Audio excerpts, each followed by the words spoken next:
नमस्कार साथियों, नमस्ते ऑल ऑफ यू। आज हम शुरू करते हैं मैथमेटिक्स की ऑनलाइन क्लास और इसमें हम गणित की विभिन्न शाखाओं की आधारभूत जानकारियां पढ़ेंगे। अधिकतर बालक और लोग ये सोचते हैं कि गणित काफी कठिन विषय है और इस कारण वो इस विषय में रुचि भी नहीं ले पाते हैं। इसका एकमात्र मूल कारण है कि उनके बेसिक्स क्लियर नहीं होते हैं। तो अभी इन दिनों की ऑनलाइन क्लास में हम गणित की विभिन्न शाखाओं की आधारभूत जानकारियां पढ़ेंगे। अब पहले मैं आपको जानकारी दे दूं कि कौन कौन सी शाखाओं का हम यहाँ पर अध्ययन करेंगे। गणित और गणित की विभिन्न शाखाएं। सबसे पहले हम अंक गणित के बारे में आधारभूत जानकारी पढ़ेंगे। उसके बाद आगे की जो सेशन आएंगे उसमें हम बीजगणित का अध्ययन करेंगे, फिर त्रिकोणमिति, फिर रेखागणित और उसके बाद में निर्देशांक ज्यामिति, फिर क्षेत्रमिति और लास्ट में हम सांख्यिकी व प्रायिकता का अध्ययन करेंगे। पहले सामान्य से हम इन शब्दों के अर्थ देख लेते हैं। अंकगणित, अंक और संख्याओं से जो जानकारी एकत्रित की जाती है, उनकी गणनाएं की जाती है, वो सारी अंकगणित में आती है। बीजगणित, बीज का मतलब है संकेत, संकेतों की गणित। त्रिकोणमिति, मिति का मतलब है मापना, तीन कोणों से बनी आकृति का मापना, अध्ययन करना। और रेखागणित, रेखाओं से बनी आकृति का अध्ययन करना। निर्देशांक ज्यामिति, ऐसी ज्यामिति जिसमें अंकों के द्वारा उनको निर्देशित किया गया हो। क्षेत्रमिति, क्षेत्र नाम से पता चलता है क्षेत्रफल और वॉल्यूम से संबंधित गणित की शाखा। सांख्यिकी, इसमें नाम आ रहा है संख्या। ऐसी संख्याएं जिनसे हमें कोई सूचना मिलती है उनको हम कहते हैं आंकड़े। और आंकड़ों से संबंधित जो गणित की शाखा है उसमें जिन आंकड़ों का अध्ययन किया जाता है वो है सांख्यिकी। और प्रायिकता, किसी घटना के घटित होने से पहले उसके परिणामों के बारे में गणितीय अनुमान लगाना प्रायिकता कहलाता है। तो आइए आज हम शुरू करते हैं अंकगणित। और अंकगणित भी अपने आप में काफी विस्तृत है। अंकगणित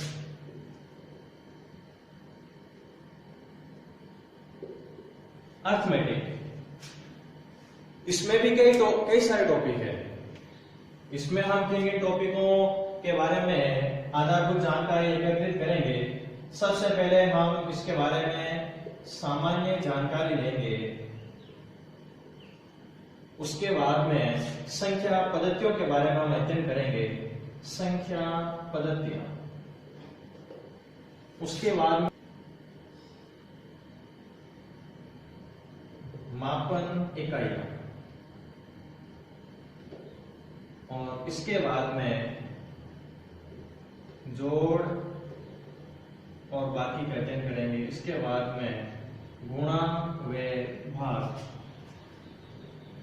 इसके बाद में भाजकता के नियम, उसके बाद में एलसीएम व एचसीएफ और इसके बाद में घात, घातांक, वर्ग, वर्गमूल, घन और घनमूल का अध्ययन करेंगे। और लास्ट में हम सरलीकरण वाला टॉपिक पढ़ेंगे। तो देखिए, अंकगणित भी अपने आप में काफी विस्तृत है। सामान्य जानकारी में हमें संख्याओं और पहाड़ों का ज्ञान होना चाहिए।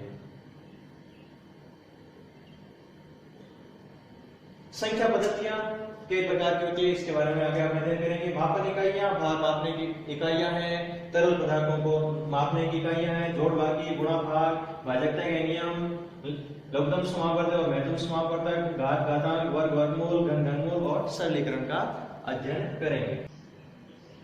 तो चलिए शुरू करते हैं आज का सेशन, अंकगणित के बारे में पहला पॉइंट सामान्य जानकारी।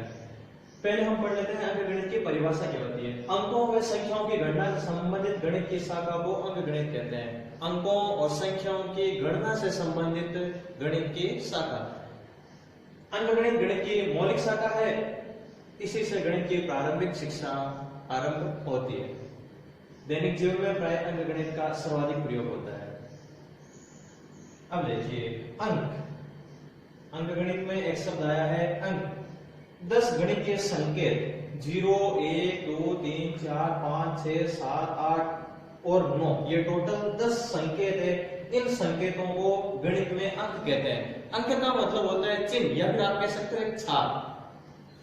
संख्या अंकों का समूह है। जब अंकों को पास पास में लिख दिया जाता है, अंकों का एक समूह बना दिया जाता है, तो हम उसको कहते हैं संख्याएं। उदाहरण के लिए 7, 5 और 6 को पास पास में लिख दिया तो ये हो गया 756।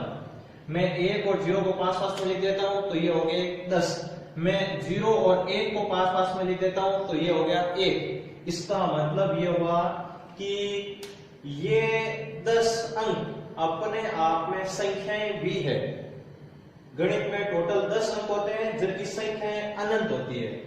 0 से लेकर 9 तक ये अंक भी है और ये संख्याएं भी है, जबकि ये केवल संख्या है, ये अंक नहीं है। और यहाँ पर 0, 1 लिखा हुआ है, 0, 1 का मान 1 होता है, तो ये एक अंक भी है और संख्या भी है। संख्या ये दर्शाती है कि किसी इकाई को कितनी बार लिया गया है। जैसे हम उदाहरण के तौर पर लिख लेते हैं 5 आदमी। यहां पर आदमियों को 5 बार लिया गया है, एक आदमी को 5 बार लिया गया है, तो 5 आदमी। 6 सेव, सेव को 6 बार लिया गया है तो 6 सेव। तो संख्या यह बताती है कि किसी वस्तु को कितनी बार लिया गया है, किसी इकाई को कितनी बार लिया गया है। इकाई का मतलब होता है कि कोई वस्तु या फिर वस्तु का बोध होना। अब हम इसमें पढ़ते हैं गिनती। गिनती हम जब शुरुआत में स्कूल में एडमिशन लेते हैं तो उस टाइम सबसे पहले हम गिनती सीखते हैं, 1 से लेकर 10 तक, फिर 100 तक सीखते हैं और फिर आगे सीखते जाते हैं। गिनती में हमें संख्याओं की पहचान आनी चाहिए, भारतीय पद्धति में और अंतरराष्ट्रीय पद्धति में। भारतीय पद्धति होती है इकाई, दहाई, सैकड़ा, हजार, फिर उसके बाद में लाख आता है, फिर करोड़ आता है, फिर अरब आता है, फिर खरब आता है, इस प्रकार। और अंतरराष्ट्रीय पद्धति जिसमें इकाई, दहाई, सैकड़ा, हजार, उसके बाद में मिलियन, बिलियन, ट्रिलियन आता है। एक बार यहाँ पर देख लीजिए इनमें क्या संबंध होता है। हमारी भारतीय पद्धति में जैसे ये मैंने लिखा तो ये इकाई का अंक हो गया, ये दहाई का अंक हो गया, ये सैकड़ा का अंक, ये हजार, 10,000, लाख, 10 लाख, करोड़, 10 करोड़, अरब, 10 अरब, खरब। और यदि अंतरराष्ट्रीय पद्धति में पढ़े, भारतीय पद्धति में देखो ये इकाई का अंक हो गया और ये दहाई का अंक हो गया, फिर ये सैकड़ा का अंक हो गया, ये हजार और 10,000, लाख और 10 लाख, करोड़ और 10 करोड़, अरब और 10 अरब, और ये हो गया खरब का। और यदि हम अंतरराष्ट्रीय पद्धति में पढ़ें तो इकाई, दहाई, सैकड़ा, हजार, 10,000, 100,000, मिलियन, 10 मिलियन, 100 मिलियन, फिर बिलियन, 10 बिलियन, 100 बिलियन, और फिर आ जाता है ट्रिलियन। तो इस प्रकार से आप देख सकते हो भारतीय पद्धति में इकाई, दहाई, सैकड़ा, हजार, 10,000, जबकि अंतरराष्ट्रीय पद्धति में इकाई, दहाई, सैकड़ा, हजार, 10,000 के बाद आता है 100,000, फिर अपने आ जाता है लाख, 10 लाख, उनके आता है मिलियन, 10 मिलियन, 100 मिलियन, अपने आता है करोड़, 10 करोड़, उनके आता है बिलियन, 10 बिलियन, 100 बिलियन, अपने आता है अरब, 10 अरब, फिर खरब, और उनके आ जाता है ट्रिलियन, आगे 10 ट्रिलियन, 100 ट्रिलियन, इस प्रकार। अखबारों में काफी टाइम में आता है, जो बिजनेस पेज होता है उस पर हमेशा जो आंकड़े लिखे रहते हैं वो बिलियन, मिलियन या ट्रिलियन में लिखे रहते हैं। तो हमें काफी कंफ्यूजन रहता है कि 1 मिलियन में कितने लाख होते हैं, कितने हजार होते हैं। इस प्रकार आप यहां से देख सकते हो। अंकों से शब्दों में और शब्दों से अंकों में किसी भी संख्या को लिखना आना चाहिए। अधिकतर बालक इसमें परेशानी हो जाती है अधिकतर बालकों को। जैसे मैं एक संख्या बोलता हूं 3,05,006, मैंने एक संख्या बोली 3,05,006, अब इसको अंकों में लिखना है तो अधिकतर बालों में समस्या आ जाती है। अभी मैंने बताया ठीक वैसे ही तरीके से आपको लिखना है। 6 तो ये 6 हो गया। उसके बाद में देखो दहाई का अंक आता है, इकाई दहाई भारतीय पद्धति में लिखना है इनको। तो इकाई उसके बाद में दहाई, दहाई का अंक है ही नहीं, केवल 6 है तो दहाई की जगह 0 लगा दो। इकाई दहाई, फिर आता है सैकड़ा, सैकड़ा का अंक है नहीं सीधा 1000 का गया तो सैकड़ा की जगह 0। फिर 1000 में देखो कितना है 5000 है तो ये हो गया 5000। 10000 की जगह है ही नहीं तो 0। 10 का मतलब होता है दहाई में होना चाहिए, 5 केवल इकाई है। यदि 15 होता तो इकाई और दहाई दोनों हो जाते, तो यहाँ पर 15 लिख देते हम। और उस 10,000 के बाद आता है लाख, फिर 10 लाख और उसके बाद में देखो करोड़ का गया 3 करोड़ तो ये हो गया 3 करोड़ 5,006। तो कभी भी संख्या को फटाफट लिखना है तो इकाई से लिखना शुरू करो, तुरंत आप लिख सकते हो संख्याओं को। और यदि अंकों में लिख रखी है संख्या है तो ठीक ऐसा ही पढ़िए। जैसे मैंने इस प्रकार की संख्या लिख दी तो यह संख्या कितनी है, तो आपको हमेशा इधर से पढ़ना है। इकाई दहाई सैकड़ा 0 है, ध्यान रखना। 1000 10,000, लाख 10 लाख, करोड़ 10 करोड़ तो ये हो गया 45 करोड़ और 7,005।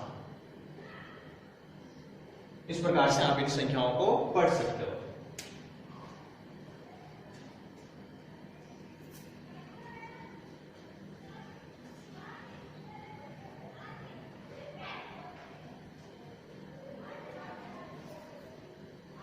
गिनती के बाद में पहाड़े।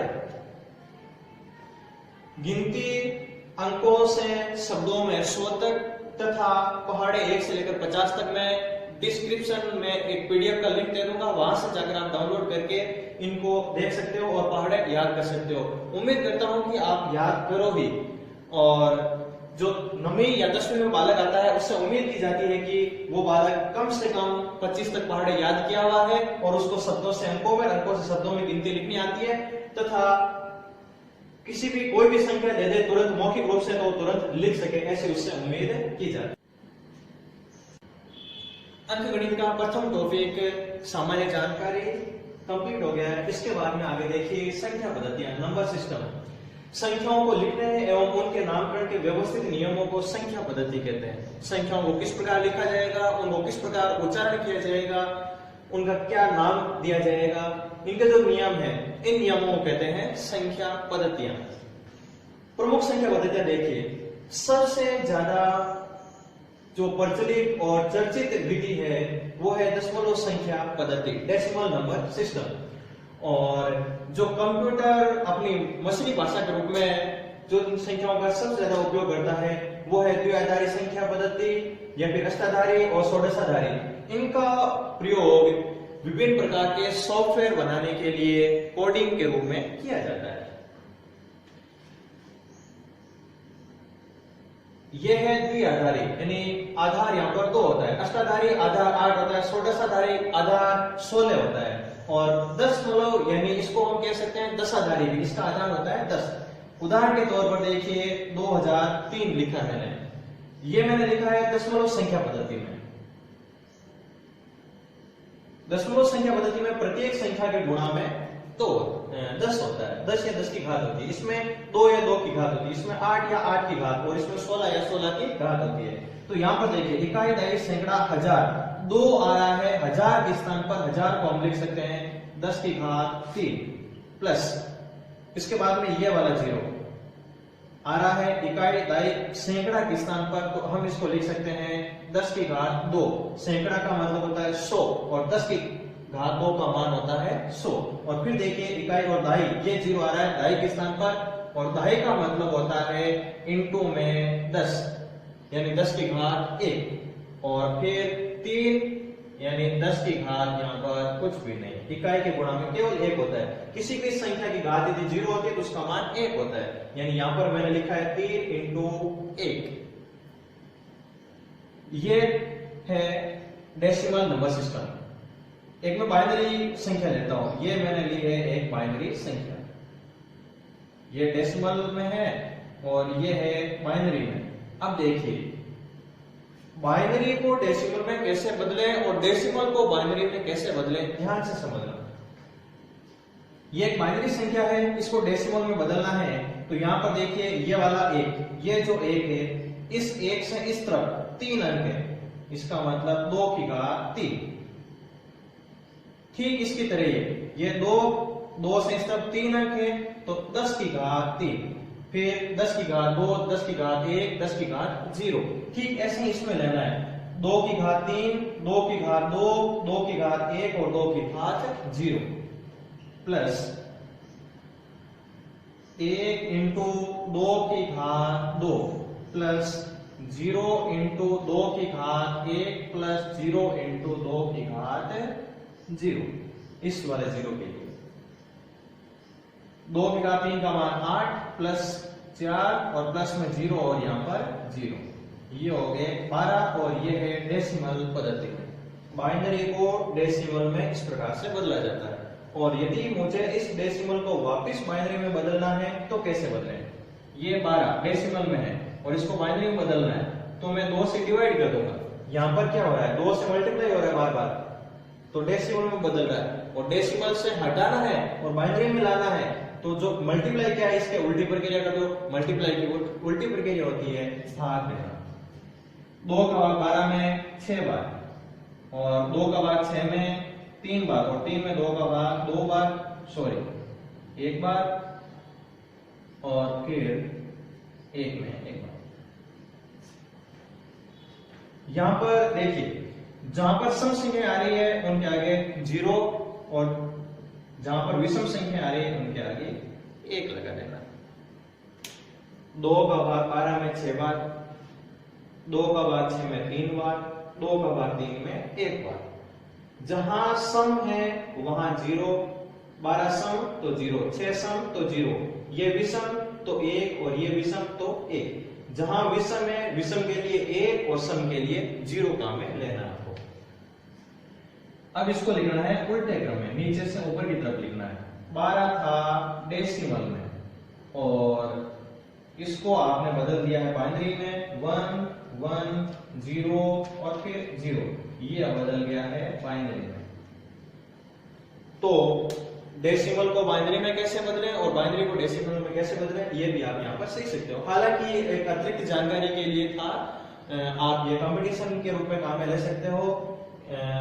बाकी 9th और 10th में ये बाइनरी इतना 10 है, केवल डेसिमल तक ही है।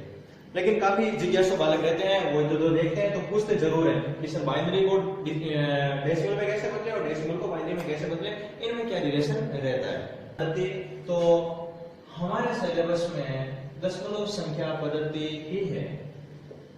तो जो सबसे पहली संख्या पद्धति थी दशमलव संख्या पद्धति, जिसको हम 10 आधारी संख्या पद्धति भी कह सकते हैं, डेसिमल नंबर सिस्टम भी कहते हैं और इसको हिंदू अरेबिक संख्या पद्धति भी कहते हैं, क्योंकि ये पहले हिंदुस्तान में, सबसे पहले इसका विकास हिंदुस्तान में हुआ।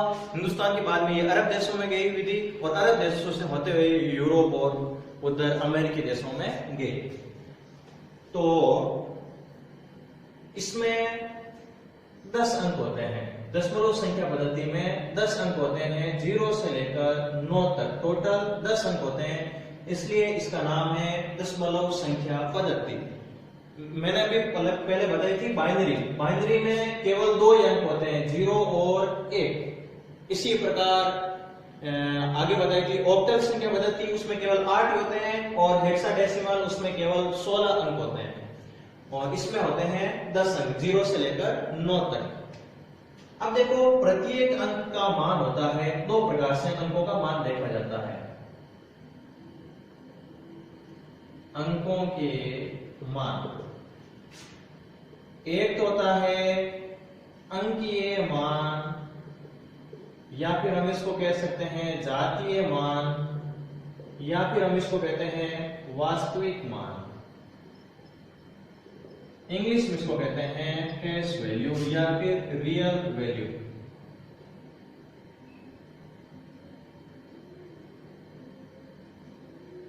और दूसरा होता है स्थानीय मान, जिसको हम कहते हैं लोकल वैल्यू कह सकते हैं और या फिर प्लेस वैल्यू भी कह सकते हैं।